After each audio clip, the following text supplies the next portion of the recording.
Guys, Colin from Circle of Branches here. Welcome.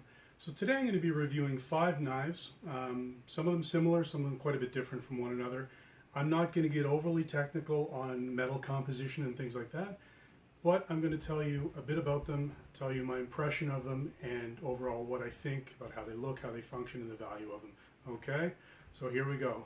5 knife review. Our number 1 knife is it's a large Bowie. It's made by Poshland Knives and sold on Amazon.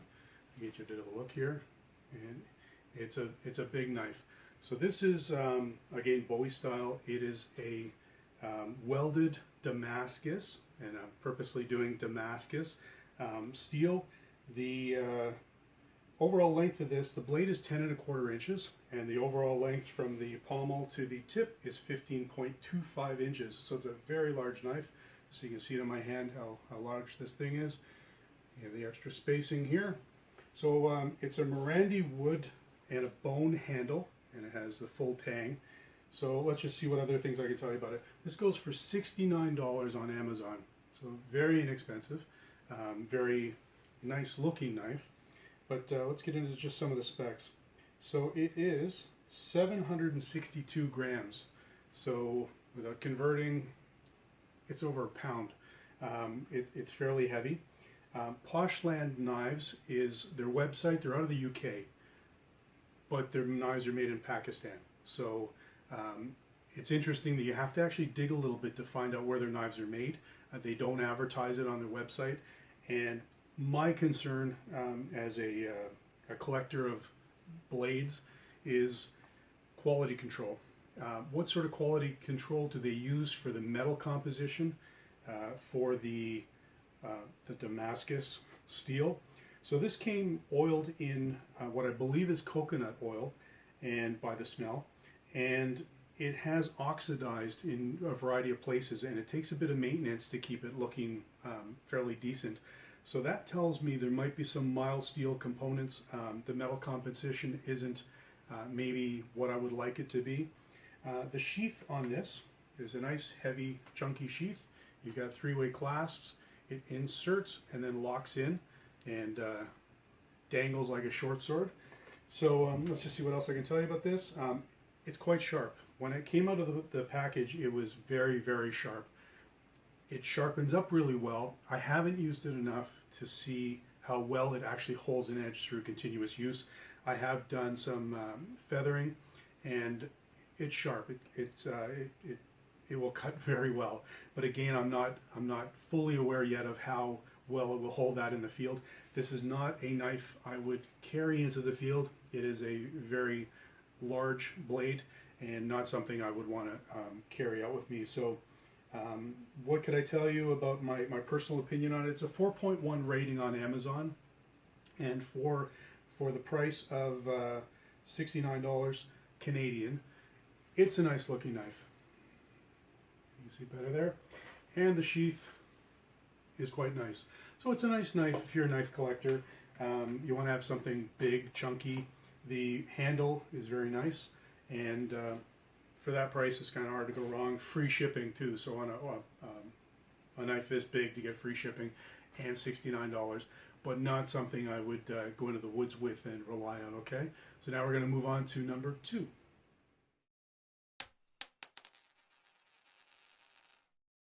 So our second knife is from Perkin, and what's interesting is when you go online, a lot of the searches on these brand of knives turns up Perkin and Perkins. It is Perkin, much like the Poshland, the Big Bowie. It is out of the UK, and it is made in Pakistan. So this is not a Damascus steel. I'm just looking at the pricing here. It's $39 Canadian, so it's very inexpensive on Amazon. The Amazon rating is 4.5 out of 5, so that's a pretty good rating. I'm keeping the sheath for a second because I'm going to show you in a second. Overall length is 8 inches. The blade length is 4.5 inches, and it is a burl wood handle.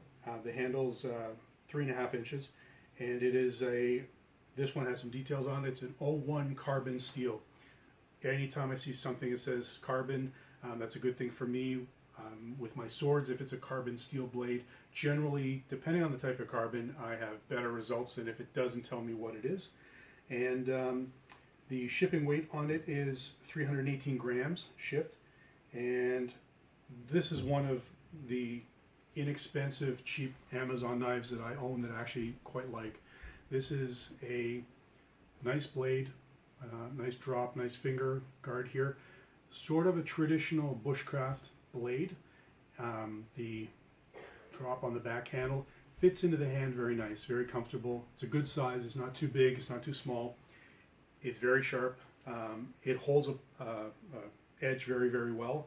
And the only thing that would concern me is the tip. It has a very pointy tip, and just from the tapering on it, it should be fine. But it's for the price that it goes for. I don't know how strong it would be if you were prying something heavily with it. But the wood finish is very nice on it. The handle, just overall, there are some finish issues with the knives that I've experienced from Poshland and from Perkin on Amazon. The tang is full tang, and there's a ridge here, so that can be irritating depending on your hand. I generally have a fire glove or a mechanic's glove on when I do work out in the woods. So for that price, it's a great little knife. It's really sharp. It's small. It actually sits really nice on your hip too. It sits a little high, so it just doesn't get in the way, but not too high. And overall for this, I would say 4.5 out of 5 rating on Amazon. I would say that this would be, if you're looking for an inexpensive knife to do a little bit of work with, that this would be a good purchase in my opinion.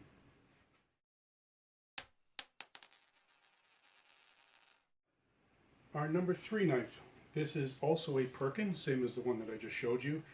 It is listed as a Bushcraft knife. I'm going to be doing a lot of finger air quotes here.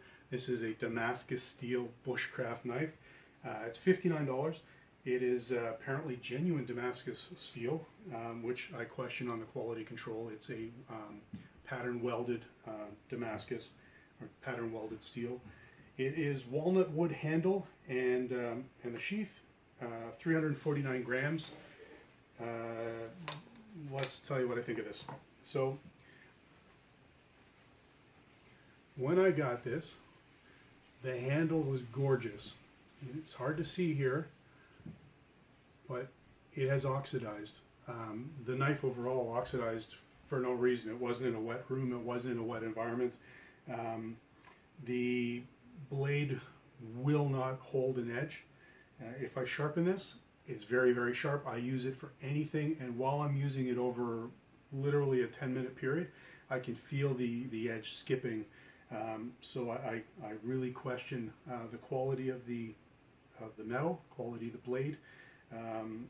It's cheap, $59, but this falls into what I would call the pretty is as pretty does category. Just because it looks nice, it feels okay. The size is good. It's nice and fat on the back. You've got a full tang. I put a paracord on it before I actually started to use it. I spent a few minutes and did that. In hindsight, this would never go into the field with me. It's not pretty enough to go on a display, so it stays in the box of lost souls of knives that I won't be using. And that's what I think of this Perkin Damascus pattern welded Bushcraft knife.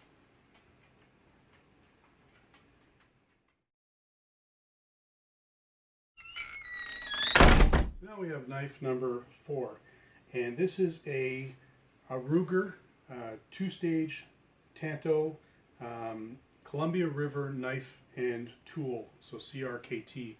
This is a folding knife, so we mix it up a little bit. Nice flat black, and then we have a what do they actually call, stonewashed finish on the back of the handle. It has a finger tab here, and it snaps open quite nice with a bit of use, a bit of an oiling. The blade is stonewashed. You've got the Tanto here. This is, as you can see, is a pretty chunky knife, and show it from that side there.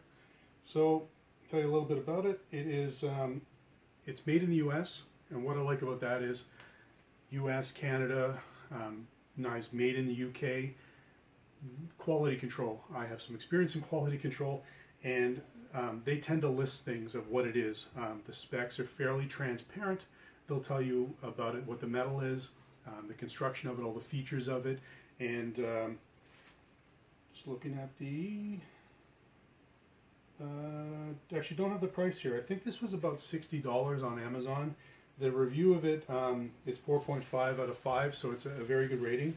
And I'll just run down some of the specs here. So you have a 4-position clip. So this clip can be positioned in different places. So you can have it oriented different ways, horizontal, up and down, switched up and down, switched horizontal.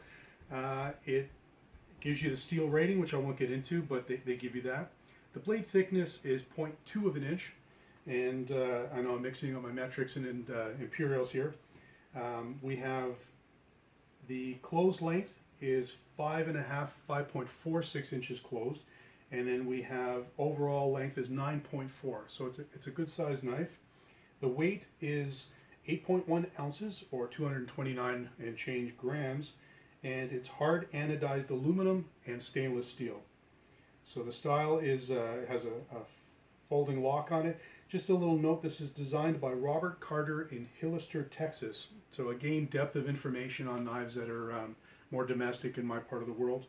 And what do I think about it? It's heavy, it has a nice finish, it looks nice, the tanto's nice, the stone-washed finish on the blade is very, very nicely done. It has a spike pommel on the back. If you were to strike glass, that should easily gain you some purchase on whatever you're striking with it. The again, American quality control, and I'm just looking here why I didn't have the price. It's no longer available on Amazon.ca, but apparently there's still a few of them left on Amazon.com, the US one. So what do I think of this? It's a great looking pocket knife. Downside, it's very heavy for a folding knife. Upside, it's a heavy solid knife. And again, it's got a nice smooth action on it, a little bit of, you see, I just got about a half a wrist flick in there, and it opens quite nice. It's a beast for working with. This is something I would consider using as Bushcraft tool. It's heavy, it's sharp, it holds a blade well, and it packs down really nice with the clip. So this would be a purchase for me. It's nice to have in your collection, and not something I carry every day on me, but I have had days where I carry it with me throughout the whole day. So I would say that this is a good purchase.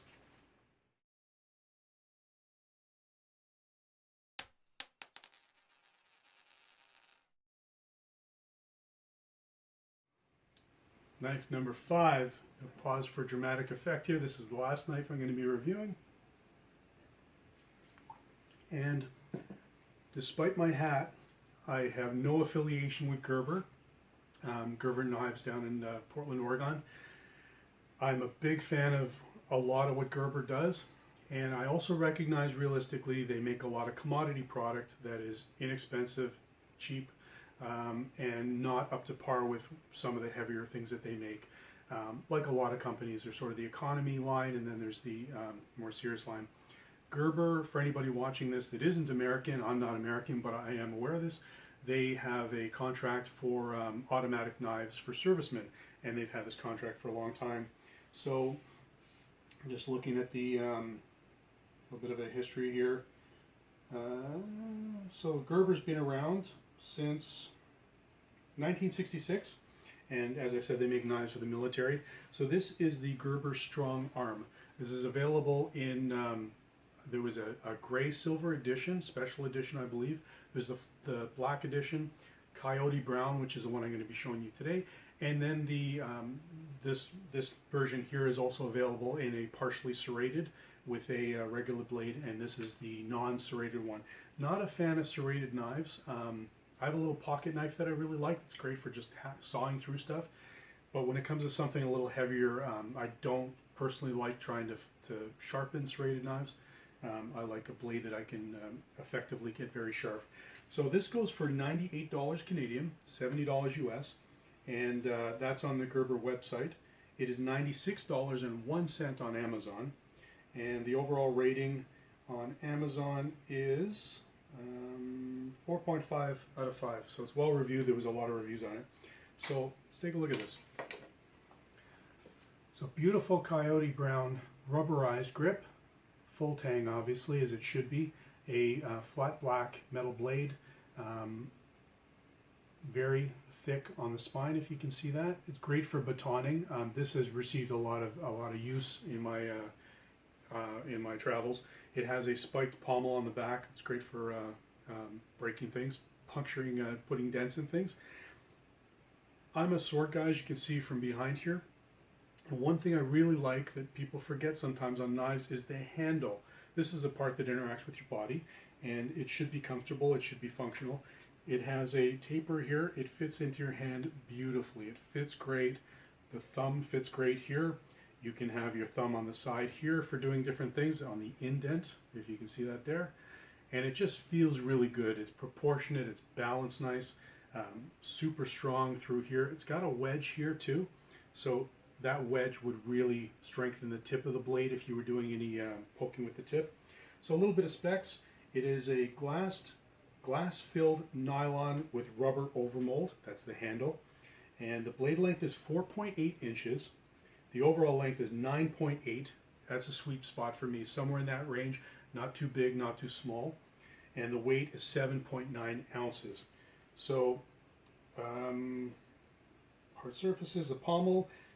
It's, as they say on their listing, it's used for rescue operations and everyday situations. The strap I'll get to in a minute. This is made in the USA. It's made in Portland, Oregon. I'm a fan of things made in countries that have quality control and where they are transparent in telling you what went into it. Customer service is there, and it's designed there. So I'm going to jump back to the knife at the end, but there's all different configurations you can do with this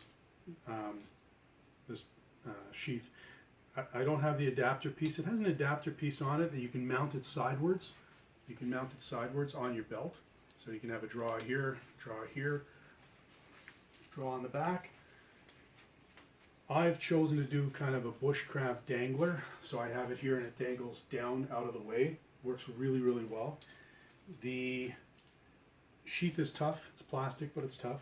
And you've got all these snaps you can reconfigure all different ways. When the knife goes in the sheath, nice little lock. Not too difficult to get out, but it's not going to bounce out on its own. I have, like I said, I've batoned with this, I've feathered with this, I have chopped small limbs with this. It's just a beast, and you know what, with all the wear and tear that I put it through, it still looks fabulous. This was a gift from my wife, and this really is my go-to knife. Can't say enough about it. So I'm going to be reviewing some more knives. Out of the ones that I've shown you today, this is my favorite. And I've got some multi-tools and other things that I'm going to show you, and I might even have some swords that I'm going to review in the next while. I have sharps and sparring dulls behind me here, so I hope you enjoyed the reviews. This I would do as a purchase, as a thumbs up, and if you have any questions, post them down below, any comments down below. Please subscribe to the page. There's going to be more reviews coming up, and click on the notifications button. And thank you very much for your time. From Circle of Branches and Colin Allen, cheers.